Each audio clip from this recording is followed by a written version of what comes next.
Hey, welcome to the next FRQ solution video that we have from this FRQ set.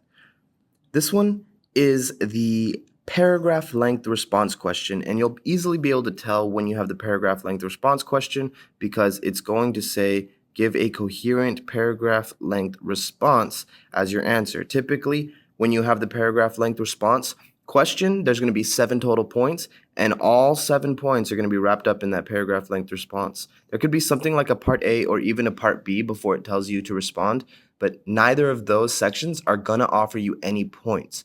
All of your points are going to depend on how you describe your answers in those first 2 sections or that first section, and all of the points are wrapped up in the paragraph length response. That said, let's go ahead and take a look at this problem.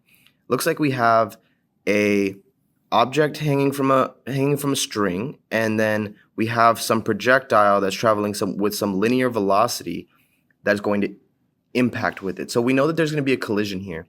So my first thought is that this is going to be a momentum problem, but there's also the idea that the pumpkin might swing a little bit once it gets hit.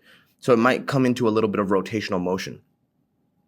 So the question says, an archer tests various arrowheads by shooting arrows at a pumpkin that is suspended from a tree branch by a rope, as shown above. When struck head-on by the arrow, the pumpkin swings upward on the rope.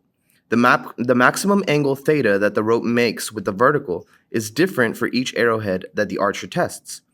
Each arrow, including its arrowhead, has the same mass and is shot with the same velocity. So this is super important because if each arrowhead is shot with the same mass and with the same velocity, then that means that the momentum of each arrow, okay, is going to be equal to the same m and the same v, so they all have the exact same momentum. All right, so we're going to be colliding with the pumpkin with the exact same momentum regardless of which trial or which arrow we're on. The arrowheads are made of different materials, however, and each behaves differently when it strikes the pumpkin as described below. This is already sounding like it's going to be the difference between elastic and inelastic collisions. All right, let's read. The different arrows can either be embedded arrows. These types of arrows strike the pumpkin and remain embedded while the pumpkin swings to an angle theta embed. Pass arrows. Pass arrows pass all the way through the pumpkin and continue traveling away from the archer while the pumpkin swings to angle theta pass. Bounce arrows. Bounce arrows bounce off the pumpkin back toward the archer while the pumpkin swings to angle theta bounce. All right? The first question that it's asking us is rank the 3 angles, angle embed, angle pass, angle bounce, from greatest to least in the spaces indicated below. Use 1 for the greatest angle, 2 for the next greatest, and so on. If any 2 or all 3 angles are the same, use the same number for their ranking. All right, so how do we know which one is going to cause the pumpkin to move to the greatest angle theta with respect to the vertical? So just to be clear, the vertical line is here where it's already lying. When we make that impact, the pumpkin is going to swing upward and it's going to make some angle theta with the vertical, okay? So basically, the one that's going to cause the pumpkin to have the most speed on impact is going to be the one that's going to have it to swing the highest, okay? Now, the pumpkin's mass is essentially not going to change, all right? I know that we have the embed arrow, but for the other 2 cases, the arrow's not actually going to be adding to the mass of the pumpkin. So generally speaking, the higher the momentum of the pumpkin, the further it's going to swing. But more importantly, the higher the kinetic energy of the pumpkin, the more it's going to swing. So which one of these arrows is going to give the most momentum and or the most kinetic energy to the pumpkin upon impact? Well, let's think about it. The pass arrow, for example.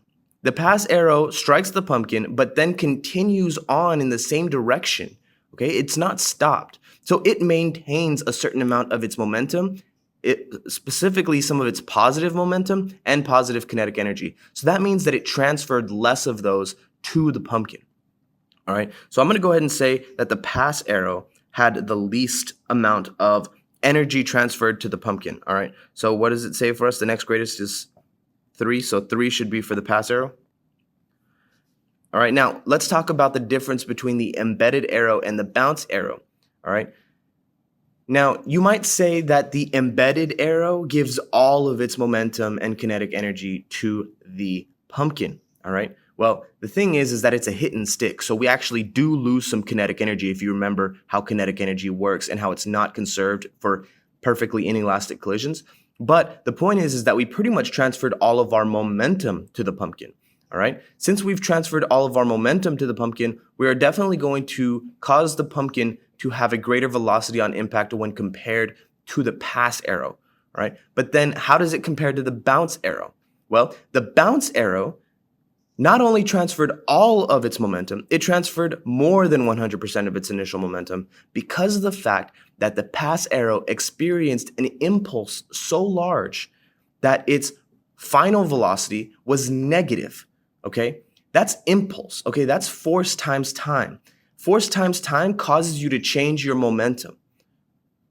That said, if we experienced that momentum on the arrow, we must have, because of Newton's third law, experienced the exact same impulse on the pumpkin. So that means the pumpkin's momentum will have changed by more from the collision with the bounce arrow than from a collision with the embed arrow. So that means it must have a greater velocity after the collision than the embed arrow. So we're going to go ahead and say that the bounce arrow is number 1 and the embed arrow is number 2. All right, let's go ahead and move forward to part B, where it's going to ask us to basically express ourselves in a clear, coherent paragraph length response. All right, I'm going to express to you what to write in order to get all 7 points in this paragraph response. A lot of it depends on what I was explaining for my reasoning in part A, and that's kind of the point.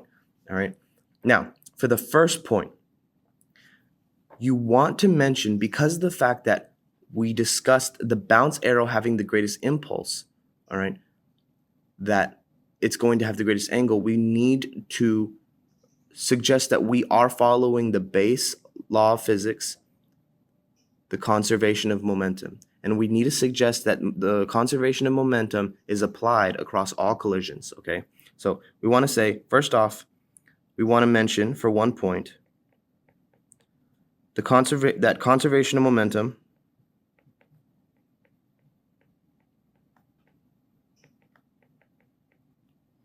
is applied across all collisions.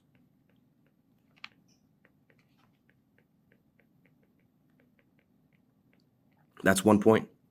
All right. For the next point, all right, we want to correctly state, or at least imply, that in all 3 of the cases with the arrows colliding with the pumpkin, that the magnitude of the change in the horizontal momentum of the arrow during the collision equals the magnitude of the momentum gained by the pumpkin. In other words, whatever impulse the arrow experiences, the pumpkin will experience the same. So for 1 point, the impulse of the arrow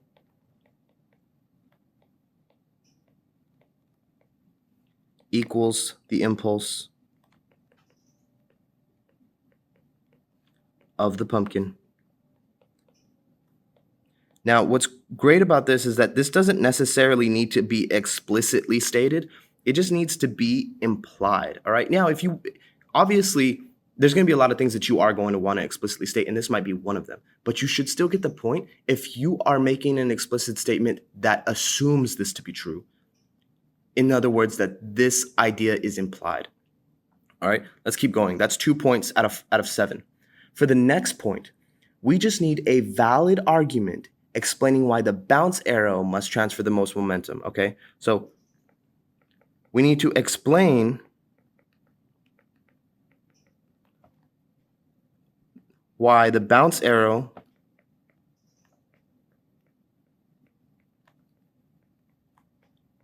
is number 1. In other words, we just need to express how we know that the bounce arrow experienced the greatest impulse. Okay, so it's going to have to do with the fact that its initial momentum was positive and its final momentum was negative. Therefore, the difference between its initial and final momentum is the greatest among all of the arrows. So that means its impulse was the greatest, and that means the pumpkin's impulse was the greatest. And we get a point there. All right, so point number 4, let's go to point number 4. All right. we get a point here for stating that the pass arrow ends up faster than the embedded arrow or does not transfer as much momentum to the pumpkin immediately after collision. So we're just suggesting here that we know the pass arrow is number 3, all right? Explain why pass arrow is number 3 essentially is what this point is. We know that the pass arrow is number 3 because due to its final momentum being close to its initial momentum, it didn't experience as great of an impulse.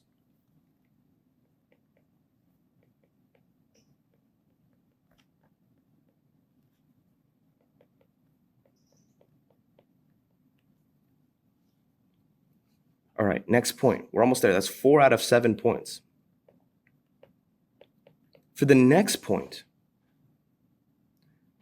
we need to indicate, all right, that the arrow that slowed more during the collision transferred more momentum to the pumpkin, all right? Indicate that the arrow, and it doesn't say explicitly state, it says indicate. And so that means that this could have already been implicitly stated through some of these other points, and that's probably going to be the case for your paragraph, all right? But we just need to be able to have indicated somewhere in our paragraph, okay, that the arrow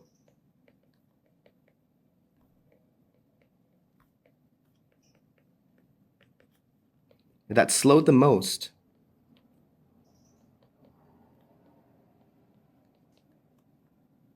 during collision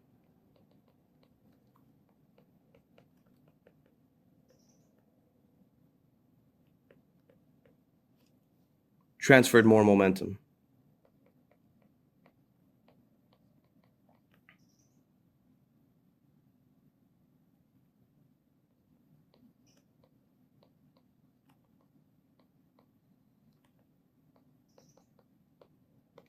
Good, good, good, good. All right, next point. This is the hard one, okay?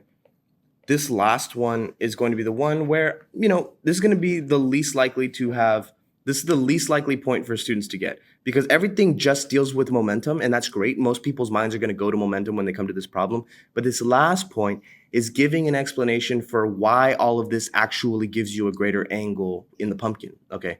And so what that means is you have to say something like,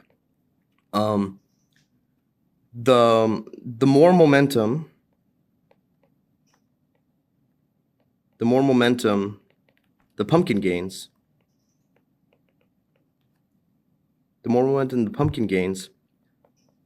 the faster its velocity.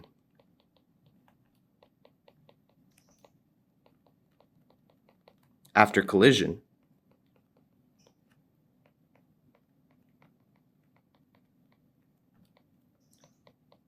The more energy